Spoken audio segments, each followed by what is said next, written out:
All right, so you're someone who wants to get informed, wants to really get to the bottom of things, Right. but without getting bogged down in, endless details. And for today's deep dive, we're taking, I think, a bit of a surprising turn. Yeah. We're going to explore the kind of unlikely wisdom hidden within, a source you might not expect. Okay. Life lessons from OSRS.pdf. Interesting. Now, OSRS, or as you know, old school RuneScape, Hmm. is this massive online game. Right. And you might be thinking, a game? What could that possibly offer me? Yeah, that's a good question. Well, and that's really the core of what we're going to dig into today. Our mission, if you will, is to kind of unearth those genuinely valuable and perhaps even unexpected life lessons that this game kind of subtly teaches. Aiming for those aha moments, right? Yes. Where something just clicks and you think, that actually makes sense in my own life. Absolutely. I think that's a really interesting way to approach it because, we often think about games as pure entertainment, but as this document really highlights, there's this potential for these virtual worlds that we create to kind of inadvertently become these training grounds for navigating, well, frankly, the real world's complexities. Right. I mean, think about it. Yeah. Even the most basic mechanics of the game. Yeah. So the document, right off the bat, emphasizes the player-driven economy in OSRS. Oh, yeah, that's huge. Which is really robust. It, in many ways, mirrors what we see in our day-to-day world. You experience firsthand supply and demand. Right. So think about something as simple as runes, right? Yeah. You use those for magic. Yeah. Or feathers, which you use for fishing. Always a steady need, so the prices tend to be fairly stable. Yeah, the staples. Right. Then you look at, I don't know, a powerful new weapon is released. It's super effective against a popular boss. Well, the demand is going to skyrocket, and so is the price, naturally. Then maybe a game update comes along, makes that boss less popular. Oh, yeah, yeah. Suddenly that weapon's price plummets. Right. It's constant. It's this ebb and flow. Yeah. What I think is really interesting about it is that you, the player, feel the impact of these forces so directly. I mean, it's not some abstract economic theory that you're reading in a textbook, Right. You see the cost of something that you need changing in real time based on what other players are doing. Right. And that tangible experience can give you such a more intuitive grasp of how supply and demand actually work than just reading about it, right? Yeah. So like, for instance, if a new training method comes out and it requires a specific item, what happens? Savvy players, they might go out and buy up all of the available stock of that item. Oh, yeah. They're anticipating the increased demand, right? They're going to drive the price up. They're going to make a profit. It's this little microcosm of market speculation that's playing out right there in the game. Exactly. And the document even touches on inflation and deflation within the game. Yeah. And this whole concept of speculation, where players were essentially betting on future price movements. Oh, yeah. That's a big one. They might hoard a particular item that they believe will become, rare or super useful later on, hoping to cash in. It's like, I don't know, it's a simplified virtual stock market almost. Right. Which makes me wonder, I mean, if you understand how to play the market in OSRS, does that give you kind of a different way of thinking about investments in the real world? That's a fascinating question, I think, because in a way, the constraints of the game environment, right?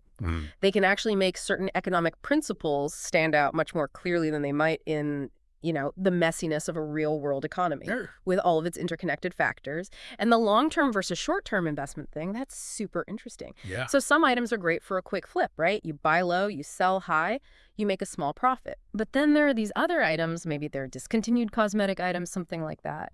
And over time, over years, they gradually become incredibly valuable just because they're so rare. Yeah. And you watch these trends unfold, and it really can build an intuitive understanding of different investment horizons, I think. Yeah. So if you've ever found, the world of economics a little daunting, maybe dipping your toes into the OSRS Grand Exchange. Yeah. Could be a surprisingly engaging and definitely low stakes Right. way to start understanding some of these core principles. It's learning by doing in a sense. Absolutely. And the source material, it builds on that economic foundation really well, I think. Yeah. It kind of naturally moves into this realm of, money management. It points out that as an OSRS player, you're constantly faced with these financial decisions, Right. How are you going to earn your gold? Are you going to be out there battling monsters? Are you going to be honing your skills like fishing or mining? Or are you going to try your hand at, trading on the grand exchange, buying and selling? And then, of course, you have this crucial balancing act. Yeah. Do you spend your hard-earned gold or do you save it for those big purchases you're going to need down the line? Right. Because there are always ongoing expenses, too. You've got to buy food. You need potions to keep your character alive, effective.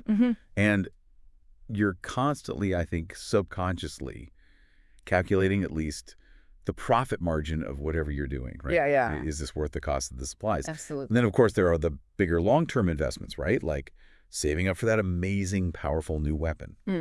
Or a crucial piece of armor that's really going to boost your abilities and, in turn, help you make more money. Yeah. It's fascinating.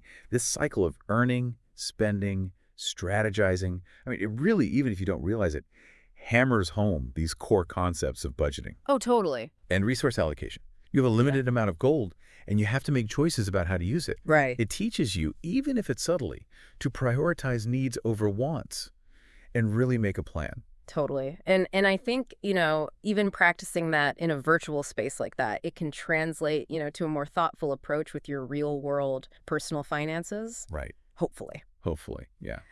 Now, moving beyond even just the purely financial stuff, the document highlights, I think, something really important, this role of strategic thinking and long-term planning in OSRS. Oh, yeah. Big time. It's not a game where you can just wander around aimlessly and expect to achieve anything major.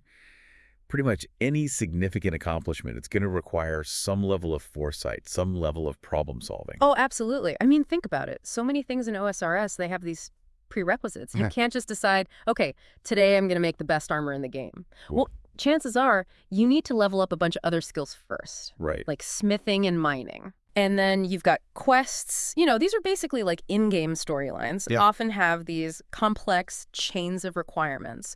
You might need to have finished several other quests, reach certain skill levels before you can even start the one that you want to do. Oh, yeah. And then there's this element of, constant optimization. Oh, yeah. Players are always, out there researching, they're experimenting, trying to figure out the most efficient ways to train their skills to achieve whatever their objective is. It's all about figuring out the most effective way to use the limited resources that you have, whether that's in-game gold, the items that you have, or even just the time that you have to actually play. Yeah. You're basically project managing. You are? With multiple deadlines and dependencies, which I don't know about you, but that sounds a lot like my professional life. It really does. And what's interesting, too, is this source also touches on this kind of iterative nature of learning in the game. So, if a particular strategy that you're using isn't getting you the results that you want, well, you have to adapt. Right. You might go and look at a guide online. Right. You might ask other players, hey, how did you do this? Right. Experiment with different approaches, and you adjust based on the feedback you get.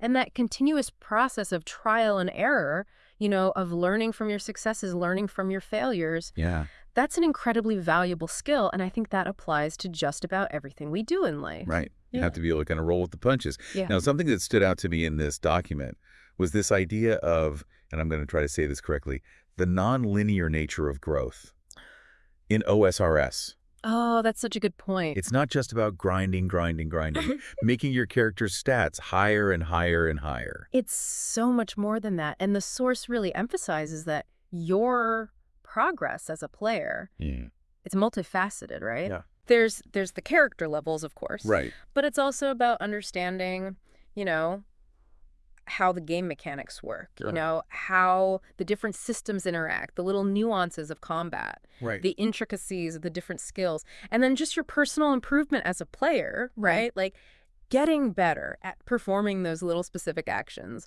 learning the patterns of the monsters you're fighting, becoming more efficient in the way that you play. And I really appreciated how the source pointed out that, every player's journey is ultimately unique. Even if you have two players with similar stats. Yeah. Their individual experience, the challenges they've overcome, or the knowledge they've acquired along the way, it's all going to be different. Right. And that's a good reminder for all of us, I think, that growth in any area isn't always this perfectly straight path. Everybody's journey is going to have its own twists and turns. Yeah. And the game really kind of naturally fosters this learning mindset. You know, OSRS isn't static. It's not just the same thing forever. No. It's constantly being updated with new content, new challenges, new mechanics. Right. And that means that players who want to kind of stay on top of things, they have to be continuously learning, Oh, yeah. adapting to the changes. Absolutely. When a new boss is released or a new skill is introduced, the entire community just springs into action. Yeah. You see players poring over these wikis, sharing their strategies in forums, Yeah. doing their own experiments, trying to understand how things work, Totally. and then sharing that information and adapting their strategy. And it's so cool because that directly cultivates those crucial skills. Yeah. Like how to research something independently, Yeah. how to quickly adapt to new information. Right. Those skills are valuable no matter what you're doing in life, right? Right. Whether you're trying to master a new piece of software, understand some new complex topic, figure out, how to navigate changes in your career. Yeah. It's all about kind of keeping up with the change. Now, one other thing I thought was interesting, and the document pointed this out, is how players will often choose training methods based on their own personal preferences. Yeah. You've got the AFK methods, which require very little attention. Right. And you've got the more active, engaging methods. Yeah. And it really, I think, highlights how differently people approach learning. Oh, absolutely. Everybody has to find the strategy that works best for them. Totally.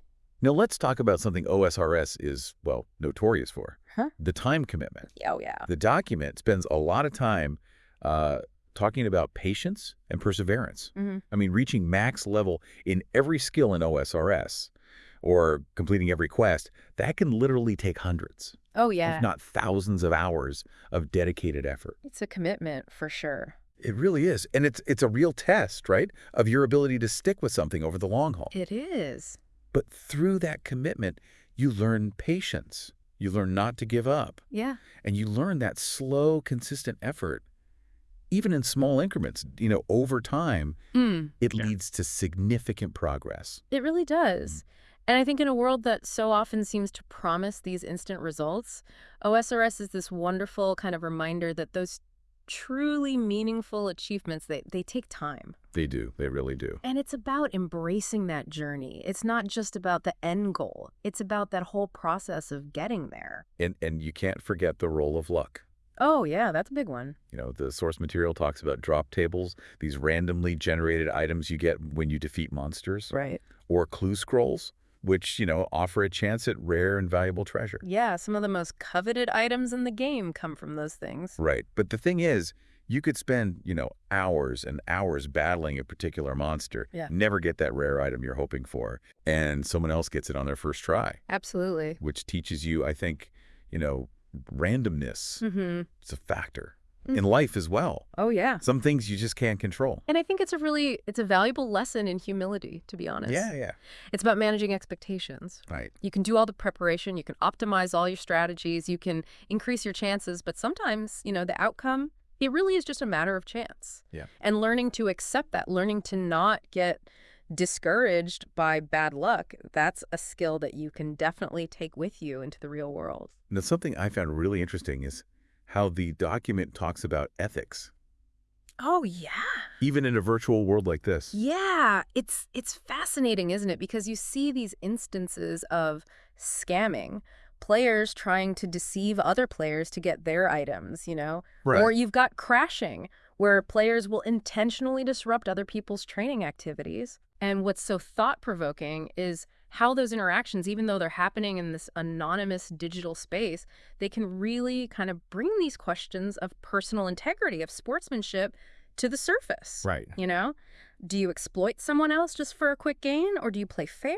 Do you stick to, some sense of ethical conduct, even when there might not be, immediate repercussions for your action? Right, exactly. Yeah. It makes you really think about your own internal moral compass, Yeah. even when it feels like the consequences might not be as real. Yeah. Right.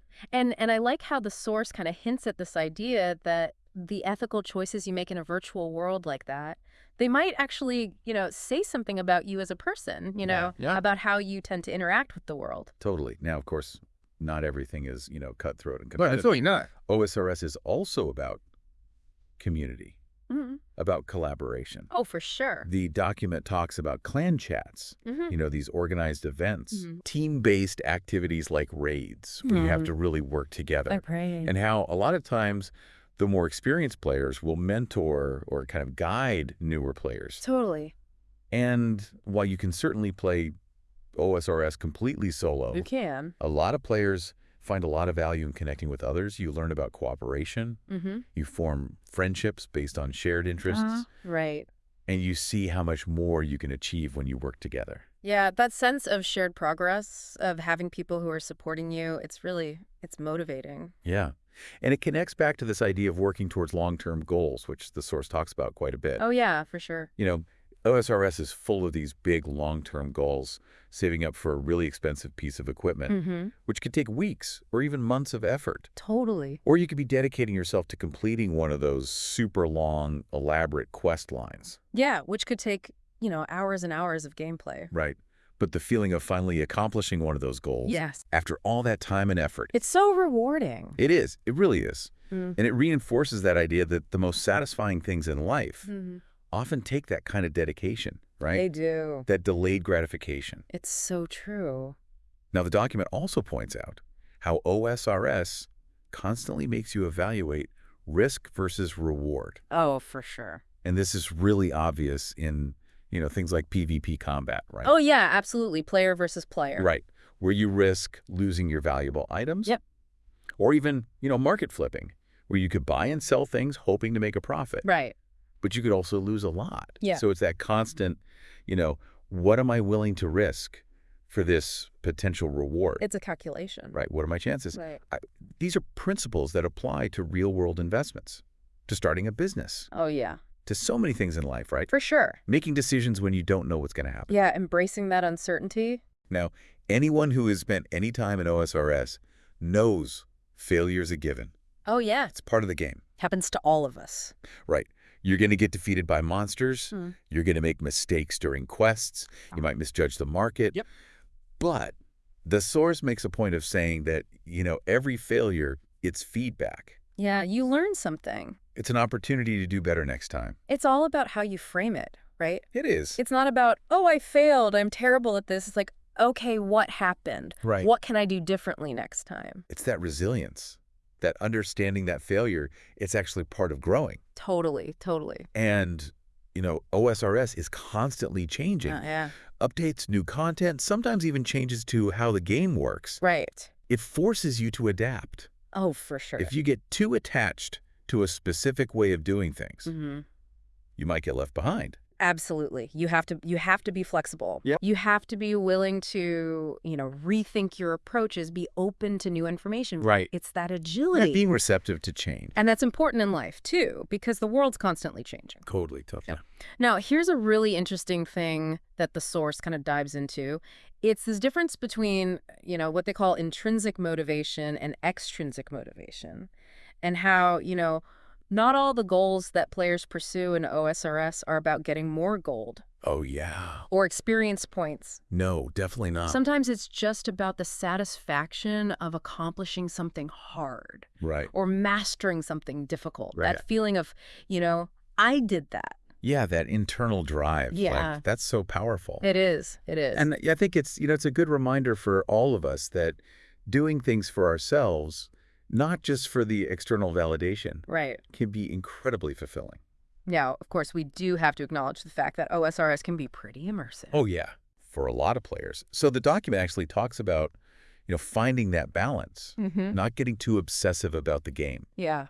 It encourages people to be mindful of how much time they're spending. Right. To recognize when maybe it's getting to be a little bit too much. It's a good reminder to keep things in perspective, right? Yeah. Balance is key. Right. And there are other aspects of OSRS that really kind of mirror life. The document talks about how, your account is this reflection of your journey. Oh, yeah, that's a good point. The skills you choose to prioritize, the path you take. Those early choices can really shape your experience for years to come. Yeah, I mean, it's almost a microcosm of how, the choices that we make early on in life can kind of have these ripple effects that we don't necessarily see right away. Right. It's a good reminder that progress is often gradual. Yeah, and that those early decisions, they really do matter. they do. They do. Now, the source brings up another thing that I thought was interesting. It's about ingenuity and how it can actually come from scarcity. Oh, that's interesting. So think about players who choose to make these Iron Man accounts, which are basically like starting the game in hardcore mode. Yeah, yeah. You can't trade with other players. You have Mm. to do everything That's yourself. the real challenge. But these players often come up with these incredibly clever, resourceful strategies Right. because they're forced to think outside the box. They have to make do with what they have. Yeah, it's amazing what you can come up with when you're, when you have those constraints. Right. Limitations can actually be a catalyst for innovation. Totally. When you don't have everything handed to you, Yeah. you have to figure out, a different way to achieve your goals. Yeah. Now, finally, the document also delves into something a little bit tricky. Oh. It's how to navigate ethical ambiguity. Oh, yeah. Because, OSRS does have these gray areas where the rules aren't super clear, Right. or maybe they aren't really enforced. Right. And it leads to things like, that practice of crashing or luring other players. Mm-hmm. And those situations, I think, really force you to think about, well, what's fair? Yeah. What's the spirit of the game? Right. And ultimately, what's your own personal code of ethics? Yeah. When there isn't a rule book that specifically says what's right and wrong. Right. It's like you have to consult that internal moral compass. Yeah. Figure out, where you stand. And, the source concludes with a really interesting observation. Yeah. About the fact that OSRS, it has these, kind of dated graphics and the mechanics, they're not always the most, elegant. Right. But the game continues to thrive. It does. Because at its core, there's this depth. Yeah. And there's this huge amount of freedom Mm-hmm. for players to really, do whatever they want. It's that player agency. Yeah. It's a testament to the fact that genuine quality and authenticity, it has a much longer lifespan Oh, for sure. than just superficial trends or, flashy graphics. Yeah. So as you can see from this deep dive, OSRS, while it is a game, Yeah. it offers these really practical lessons. It really does. It's been fascinating to kind of dissect this with you. Yeah, it has. And I think, hopefully you see now how examining something like this can reveal these interesting parallels to real-world skills. Totally. Whether that's economics, strategic thinking, problem solving, even just personal development. Mm-hmm. Now for our final thought today. Think about one area that we discussed. Okay. Maybe it's how you handle risk versus reward, or how you tackle those challenging long-term goals. Yeah. And how might what we've learned, the lessons we've pulled out of OSRS, give you a new perspective, or maybe even a new strategy? Yeah. Or even more broadly, are there other things in your life, things you do, hobbies that you have, Yeah. that might be holding these hidden lessons, just waiting for you to uncover them? I think there probably are, yeah. Yeah, some food for thought. Until next time. See you then.